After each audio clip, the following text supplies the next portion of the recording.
former Labor Minister himself, Graham Richardson. Richo, what did you make of what Jim Chalmers said there? He says he feels, well, we did see some vindication for the stage 3 tax cuts at the weekend with the Dunkley by-election result. What's your read on it all? Yeah, look, the Dunkley by-election result is a very good result for Labor. It's not just a good one, it's very good.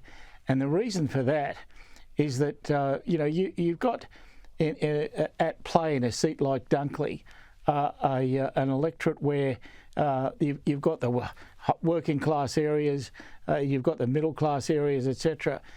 The thing about the electorate is that it went well for Labor pretty well everywhere. You know, you look at those results and you've got to say a pretty even swing around the place, and it just looks good for Labor. The look, the political look of this is the look of a party that is going to win the next election.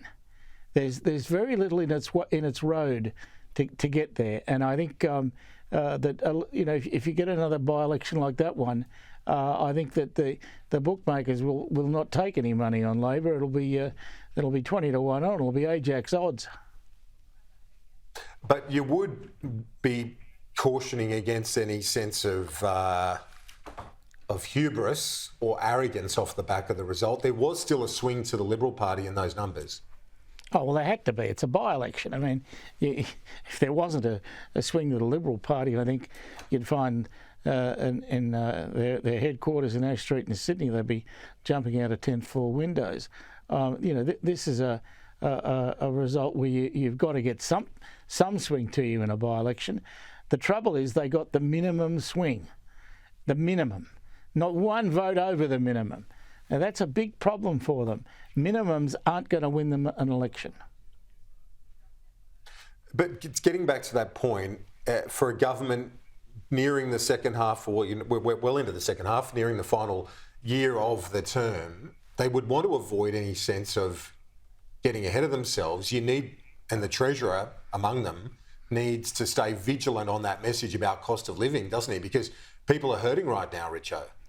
Well, he does have to continue his focus on it, but he's very good at it. I'm a real fan of Chalmers. I think I don't know him well, by the way. He's not, so I'm not defending a mate. He's a Queenslander. He's not a Sydney boy, so I don't know him well.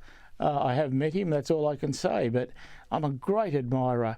I think he's doing brilliantly.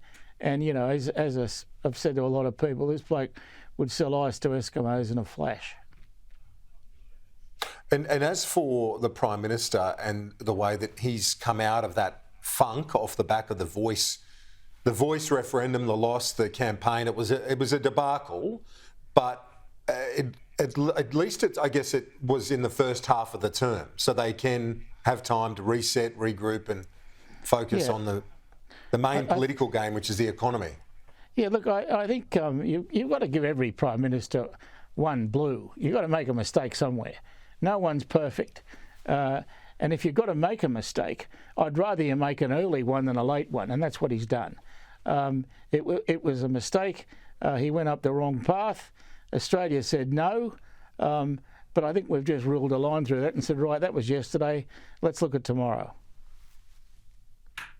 Richo, I'll see you not tomorrow, but next Monday. Thank you. Look forward to it. I can hardly wait.